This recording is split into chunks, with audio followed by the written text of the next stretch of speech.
Israel Hamas की जंग पिछले 1 महीने से जारी है। दोनों देश अपने अस्तित्व को बचाने के लिए आर पार की लड़ाई लड़ रहे हैं। जैसा कि आप लोगों को पता है, 7 अक्टूबर शनिवार से हमास और इसराइल की जंग शुरू हुई थी और आज 12 नवंबर है। मतलब 1 महीने से ज़्यादा इस जंग के हो चुके हैं। इस जंग में दोनों देशों के नागरिक मारे जा रहे हैं। कई बेकसूर बच्चे, बूढ़े, नौजवान जिनकी भविष्य अभी पूरी बची हुई थी, उनके भविष्य के साथ खिलवाड़ किया जा रहा है। दोनों देशों की तरफ से अभी तक इस पे कोई प्रतिक्रिया नहीं आई कि इस पे जंग रोका जाए। दोनों में से कोई देश एक दूसरे के सामने झुकना नहीं चाहते और एक दूसरे के साथ अपनी आर पार की लड़ाई को जारी रखे हुए हैं।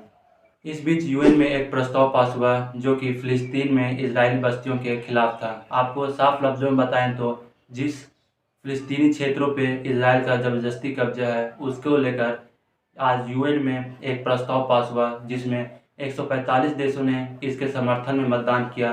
तो वहीं कनाडा, इजराइल, हंगरी जैसे देशों ने इसका विरोध किया। जी हाँ, आप लोगों को जानकर बहुत आश्चर्य होगा कि इस मतदान में हमारा देश भारत इसमें हिस्सा लिया और इसके समर्थन में अपना मतदान दिया। जैसा कि आप लोगों को पता है कि इजराइल पहले से ही अपने ताकत का दुरुपयोग करता है और अपनी ताकत से फिलिस्तीन के बेकसूर बच्चे, बूढ़े, माओं की जान लेता है, उनकी हत्या करता है और उनके ज़मीनों पे कब्जा कर लेता है। इजराइल अपनी इंसानियत को भूलकर हैवानियत की रूप बदल चुका है। वह आज से नहीं, 1948 से ही, ताकि आप सभी को पता होगा 1948 से पहले वह पूरा क्षेत्र फिलिस्तीन के नाम से जाना जाता था। वह पूरा क्षेत्र फिलिस्तीन के लोकेशन मैप में आया करता था। इजराइल का यह रवैया आज से नहीं, 1948 से ही उनका स्टार्ट है कि वह पहले फिलिस्तीन के बच्चों को मारते हैं, उनके जवान को मारते हैं, उनके माओ बहनों पे अत्याचार करते हैं और उनके ज़मीनों को कब्जा कर लेते हैं। यह कोई बताने की चीज़ नहीं है, यह आपको भी पता ही होगा। हमारे देश में कई लोग इस पे हिंदू मुस्लिम को लेकर अपने